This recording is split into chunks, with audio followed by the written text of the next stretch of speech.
Okay, here we are, Lagos, Nigeria, and world. Welcome to Business Express for Hump of the Week Wednesday. Joining me for today's episode, as usual, is Rotus. Good morning. Good morning, Shokwe. Good morning to all our listeners out there. Good to be with you all again for Hump of the Week. Yes, and we're going to be talking hunger and what's going on, the crisis, and how we can, figure out ways, business strategies for this. But in order to get the conversation really rolling, we need your input as well. So make sure you send your WhatsApp messages to 0809 440 981. We are also streaming live up on youtube.com/smooth981FM Lagos. So make sure you go over there, watch the live stream, and leave your comments up on there as well. Rotus. All right, let's talk food.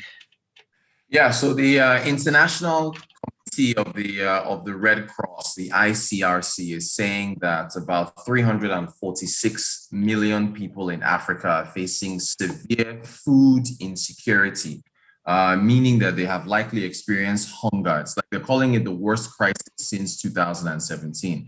Last year, that figure was 286 million people. So there's a number of reasons for this. There is climate change, insecurity and conflicts in various African countries, rising food and fuel prices. Those are the headwinds that they are referring to. So they've given a number of reasons for this. There's a conflict in northern Ethiopia's Tigray region. Millions of people have been facing famine-like conditions. To really wrap your head around what famine-like conditions means, that there's no food. It's scary, and that's been going on for a while. It's created a hunger crisis in neighboring regions in Tigray. There have been insurgencies in Burkina Faso, in Mali, Niger, Nigeria, Mozambique. Total had a $20 billion can you hear me? Yes, we can. You keep going. Okay. All right. I just want to make sure you can hear me. So there's insecurities or insurgencies in Burkina Faso, in Mali, in Niger, in Mozambique. I was just saying that Total had to abandon a $20 billion LNG project because of insecurity. We know what's going on in Nigeria. And most of these countries facing insecurity, they're also facing climate change. There's a drought that's going on in Kenya right now that is causing a milk shortage. So they're having a shortage of milk in Kenya as we speak. It's partly drought, partly farmers that are not using modern farming practices. But look at the situation of what climate change is doing in South Sudan and Somalia. I think about 90% of Somalia is currently affected by drought. 90%. So it's really, really serious. I think they said about in February alone, 650,000 livestock were killed as a result of drought. So it's really bad. Then you've got food and fuel prices that are rising because of the conflict in Ukraine, with Russia and Ukraine being, you can still hear me, right? Mm-hmm. Okay, great. With Russia and Ukraine being the two leading exporters of wheat. And you know what? Wheat is what? The second or third most consumed grain in Nigeria. I think it's third or so. And so that you add that to the drought, you add that to climate change issues, you add that to insecurity, you put all that together, it is a serious crisis that is facing much of the African continent. So food security is something that is, I think the Ministry of Humanitarian Affairs or so here in Nigeria said that they were increasing cash transfers to people in need. I think they're increasing it by 20 billion or so, or something, 20 billion naira. So it's not just about giving cash to people. There has to be, these people have to have an availability of food. So here in Nigeria, there's the drought situation and the lack of arable land is part of why you have farmer herdsmen crisis. because the herdsmen, the people who are moving their cattle from one part of Nigeria to the next, there's less ground or less arable land for them to feed on. Then you've got farmers who are also having less, arable land to plant crops. So there's just less land. So there's the climate change issue is affecting Nigeria. The insecurity issue is affecting Nigeria. You put those together, plus the rising food inflation is in double digits. So that's just Nigeria alone. You bring in Ethiopia, you bring in Sudan, you bring in Kenya, you bring in all these places, and it's a really, really serious problem. So it's an issue that the Red Cross, this was yesterday that they put out this statement. What is it that governments can do in order to be able to mitigate this situation? This insecurity thing is now a full-blown issue for Nigeria in particular. It's happening elsewhere. It's not just us, Ethiopia, so on and so forth. But if you don't solve insecurity, it has bled into farming outputs, right? It has bled into aviation. Asman Air and Air Peace have discontinued flights to Kaduna, for instance, because of what's been going on over there. It has bled into education with the kidnapping of students. Schools are being shut down, and those schools are not even using updated curriculums. We're trying to go into the digital era here, 4G, 5G, distance learning. But how many of these schools are equipped with the type of fiber optic networks that you need in order to be able to facilitate distance learning? Africa, what's the name of this company now? I think it's Africa Data Centers, ADC. They launched a $100 million data center here in Lagos in November of last year. It's located at Echo Atlantic. Data centers bring about cloud computing and allow for people's storage and so on and so forth. But before that company could actually come here and open up that $100 million data center, they needed Echo Atlantic to guarantee two things. One, their own fiber optic network, that's one. Two, power.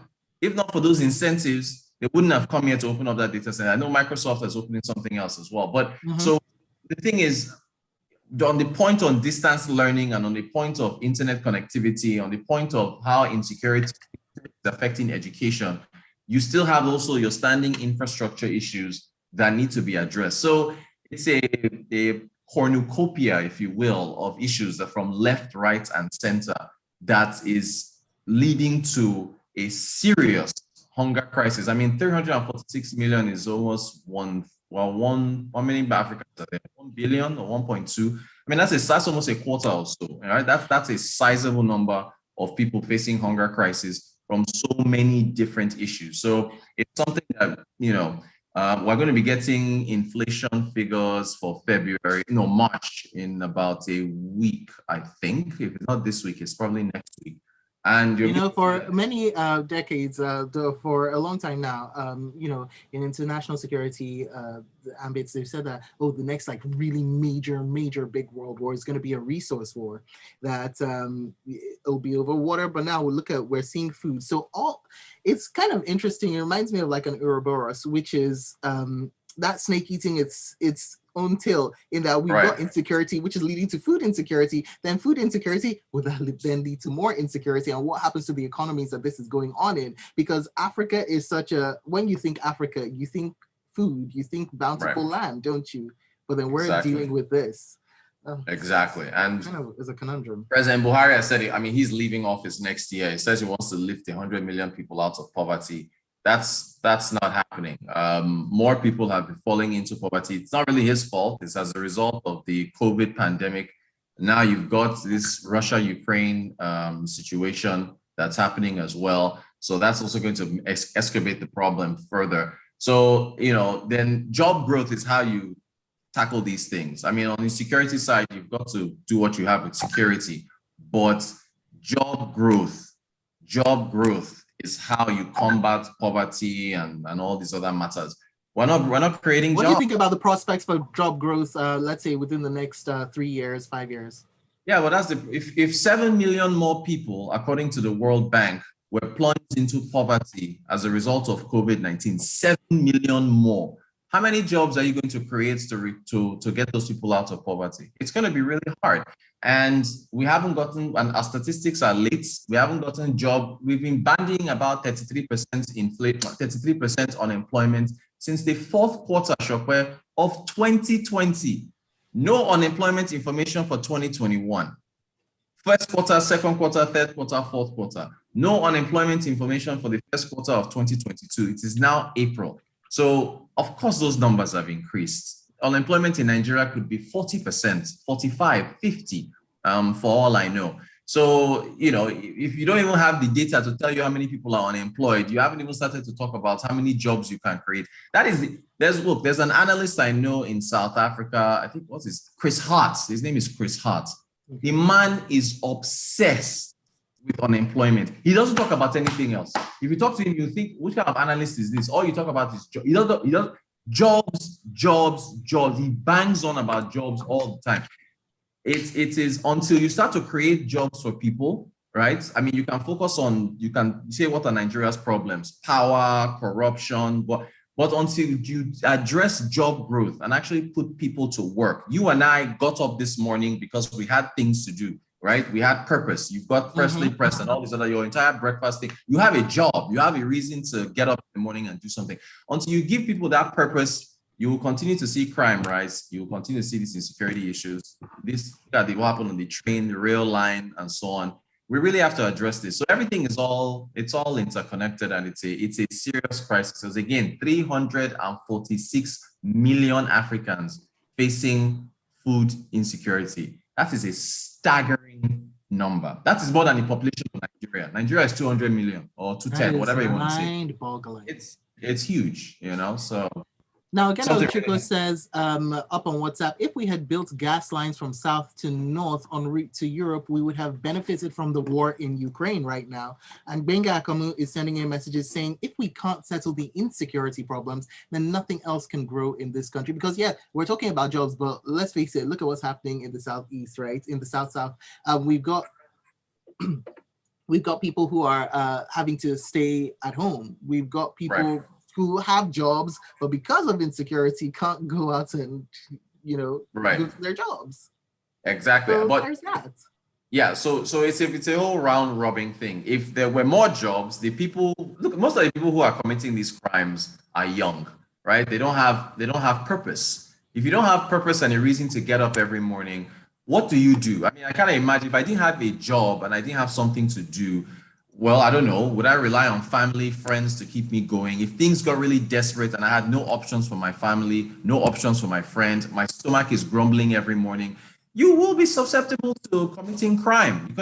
You have to seize a way to live from somebody else. So you can imagine what that means for so many million youth. So the jobs itself, if you created more jobs for people, there'd be less incentive for them to want to go out and commit crime. So there are so many people running for president, and all of them are going to have to address this one way or the other. Because the next administration coming into this country, I really hope that they are aware of the mountain of issues that they are going to be facing when they start their work in 2020. With everybody so eager to contest, it'll be interesting to see.